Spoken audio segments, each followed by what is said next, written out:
Big times happening in Big D.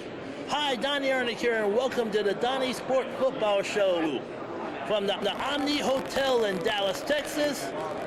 And it's the site of the 2014 Big 12 Media Day. This is where all the Big 12 schools come in. This is like I call it the ultimate college football meet and greet. Players and coaches come in and they meet up with the media and they try to pump up the season that's coming up ahead. And there's a lot of big doings in the Big D and also in the Big 12. So storylines you're looking for, or how about this? It's all about the I-35 corridor. Oklahoma Sooners ended their season with a bang, beating Alabama in the Sugar Bowl.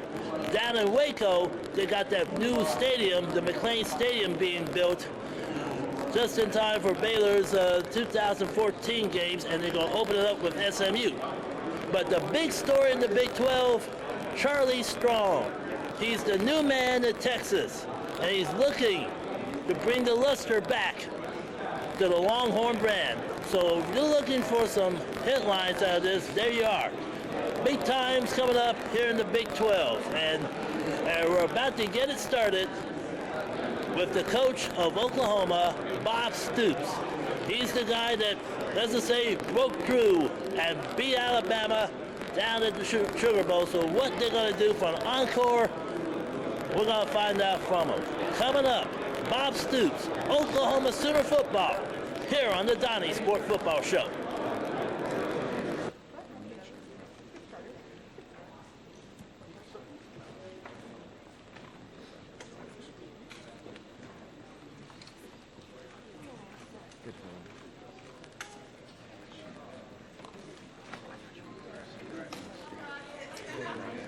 Start with Coach Stoops. Coach, welcome, and your opening comments. Yeah, great to be here. 2014, starting another year here in the Big 12. We're really excited, really about what our team has done through the winter and spring, and we've had a great summer, so I know our guys are really anxious to get back on the field here next week. And I've got 5 great players down here with us. On offense, I've got senior tackle Darrell Williams, quarterback Trevor Knight, and then on defense, I've got 3 seniors, 2 up front, Gino Grissom, outside linebacker, and then defensive tackle Chuka and Dudue, and then senior cornerbacks slash nickelback Julian Wilson, who's been a 3-year starter, or going on 3-year starter for us. So you'll get a chance to visit with them here soon. So open it up, I guess, for questions.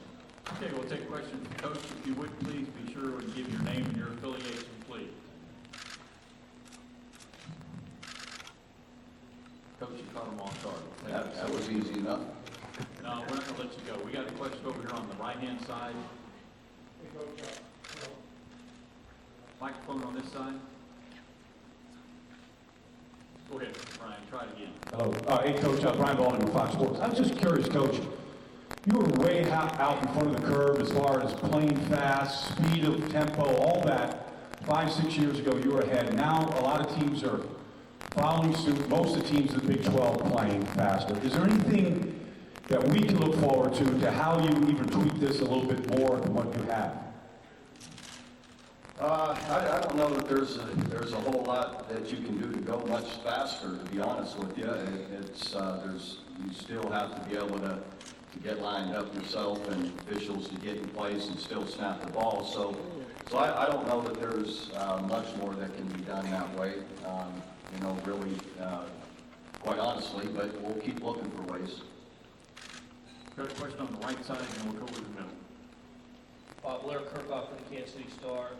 Are you still hopeful that Dory will bring back to play this year? Can you take us through the process of how he came to Oklahoma?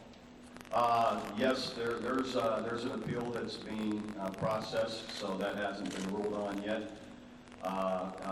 As far as the process of him being a part of our team, through extensive conversations, first of all, I had a close relationship, as did Coach Norvell, our receiver coach from recruiting, Doriel personally, as well as with his family. And then through extensive conversations with the people in Missouri and our people, it was something that we felt the person that he is, the potential that he has as a young man and as an individual, that we felt the opportunity to give him a second chance at our place could serve him well, and be great for his future, and believe in him as a young man and what he's able to maybe continue to become. And so through that process, we gave him the opportunity to be with us. We got a question right here in the middle, right in front of you, Coach. Joe Bettner, fan sided. Coach, with the new rule changes and the coaches being allowed to hold mandatory practices during the summer, what benefits have you seen from that? And also, if you could comment on some maybe the freshmen and their development so far. Yeah, the new rule's great in that you just keep players, we're so accountable to these young men through the summer and really year-round in what they're able to do. Just the ability to be able to see them daily, to go into the weight room, put your arm around them, interact with them, motivate them, how's school going, that's the positive side of it, just to have more interaction with them, and to hopefully influence them, in a positive way that way. So it really hasn't affected or changed the way we've gone through our summer working out. Coach Smith won't give me any more time. He uses it. It's allowed us maybe an hour a week to go over some film study with the players. So that's really helped the freshmen in particular, or your new guys that have come in. And then the opportunity to watch them work out. I'm really excited. The freshmen really look strong. Some of the key guys that everybody's paying attention to really have been impressive in the summer, and being able to handle the volume of our running and lifting, and it's just a different level from high school, and not everybody can handle it, and a lot of these guys really handled it well and look to be in position to really affect this year. We got a question on the right side over here, Coach, on the front. Right side. Ian Boyd from Inside Texas. Coach, how much do you have to rework things in your coverage with Aaron Colton going to the NFL, and which defensive backs are you going to be building around this year? We won't change our coverages at all. The other guys that will be working in there, I already mentioned Julian Wilson was recruited to be a corner. Has been working out there along with a good number of other guys, Dakota Austin. You already have Zach Sanchez on the other side, Stan Von Taylor, Cortez Johnson. All those guys will be battling. We really like some of our young freshmen that just got in. So there's talent there. Those guys we're just going to see who's the most consistent and making the most plays. Question on the front. Coach Tom Richardson from Orange Bloods. Charlie Strong is a new addition to the Big 12. Can you speak a little bit about your familiarity with him and what you expect him to bring to Texas? Yeah, Charlie and I have known each other for really a good number of years now, being former defensive coordinators together, and even our background back in Florida, all that together. We've had a chance through the years to get to know each other some. I think Charlie's a great coach. He's an excellent person. I've really enjoyed the times I have been around him. So I got to be careful. I can't wish him too much luck, but again, I know he'll do a great job, and he's a great coach. All the way in the rear back corner, left. Hey Bob, Jenny Carlson with the Oklahoman. Trevor got knocked out of a couple games last year. Do you look at those situations as just being fluky, or are there some things that you try to talk to him about that might keep him a little safer this year? Yeah, I think that's very correct in that there's always a little bit of both. Some injuries you just can't avoid. They're just going to happen. But at the quarterback position, regardless of how much or little we run him, when he has the opportunity and he is out on the perimeter running, we want him to avoid and take as little contact as possible, to either step out of bounds, slide, get down. If you already got 13, that's good enough. Someone's closing in on you, slide, get down, avoid the big hits. So it's something that we'll talk a lot about with them, and even tried to a year ago. But I think, another year more experience, he'll be more familiar and used to doing that. Back here on the front right-hand side, Coach. Hey, Coach. Ace Little, KMZ in Woodward. One of your weapons this year is Michael Honeycutt. Just talk a little bit about how much he brings to the offense and how much easier it is to know you can get points when he kicks it. Yeah, Michael Honeycutt's a true guy that has a chance to be a first-team All-American. Definitely was within an eyelash of being that a year ago. Very consistent, very strong leg. You know, Michael's been a mainstay for us now going on 3 years, and excited about, you know, he continues to get stronger every year. Now he really works hard in the out-of-season, so we're really expecting Michael to have a great year.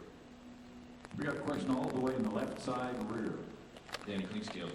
Whatever that entails, and the more, you know, we can continue to you know, to support these players in different ways, whether it's transportation home, on and on. I think it's always, you know, good that cost of attendance obviously would benefit us in being able to transport players back, you know, home and back to school on breaks. That kind of thing is, you know, are always positive steps, and hopefully we can continue to take them.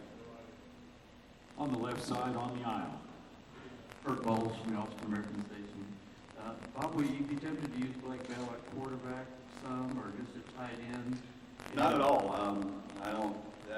That's funny. That keeps coming up. Blake was recruited definitely as quarterback, but when you look at him now after 3 years, he's the prototype tight end. He's got great hands. He's got great size. 6'6". He's almost 260. Can run. Natural spacing, you know, as far as where to be in his routes. So, you know, and I go back to even it's in his genes. His dad was an NFL tight end for 8 years. So he fits the bill perfectly, and it's a position that we want to continue to make stronger. So I think he's really going to impact us in a great way at the tight end position. And on your other quarterback, Baker Mayfield, the fact that he transferred and he was a walk-on at Texas Tech, do you think he should be eligible to play immediately? Well, I do. I think it's one thing if you've invested a scholarship in an individual and he decides to leave. Heck, they even half the time allow them to play immediately. But a guy that isn't, you haven't invested a scholarship in, I don't know why that would even be something that, you know, why it'd be an issue. But in the end, it's something that we're working through. Baker's really a good player.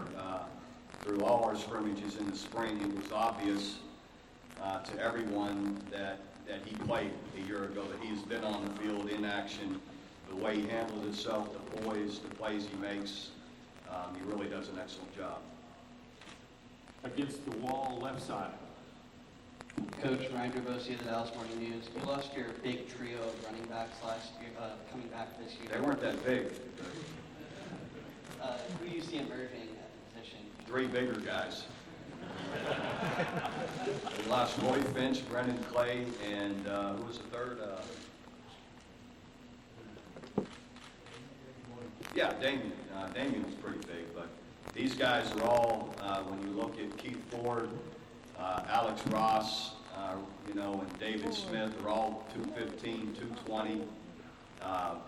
You know, 6 foot, 6'2". They're really strong, big players. You know, so those guys, you got Daniel Brooks, also a speedster that's in there that is a little bit smaller. But all those guys are very capable, and of course, we've got Joe Mixon, who's all of 220, 6'2", runs great.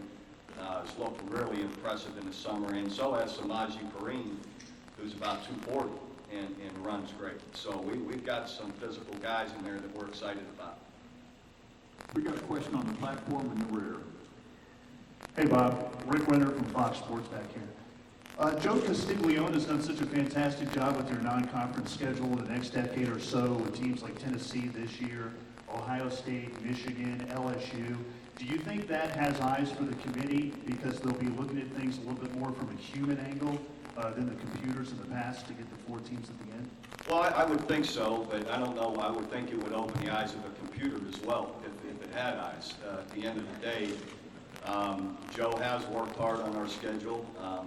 He has always confided in me, and we have been in agreement on who we were to play in the out-of-conference schedule, and we're proud of that. I mean, we just came off the last 4 years with, series with Notre Dame and Florida State.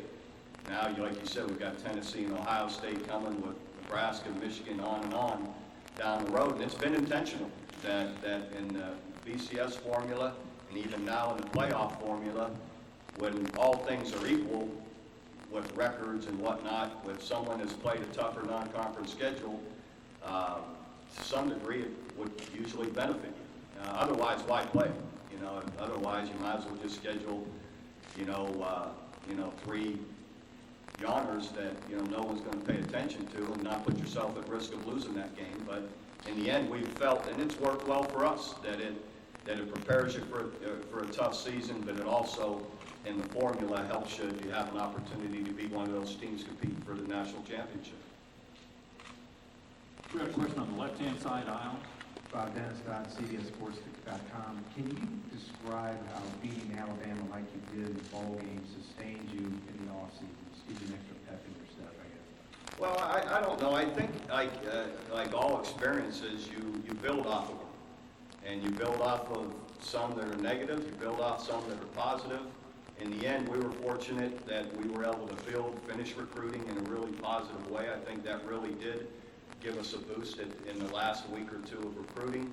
And then it also, I think, as much as anything, it inspired our players to really, to build on it in the winter, in the way we trained, in the way we went in the spring. And we've had a fabulous summer, one of the best.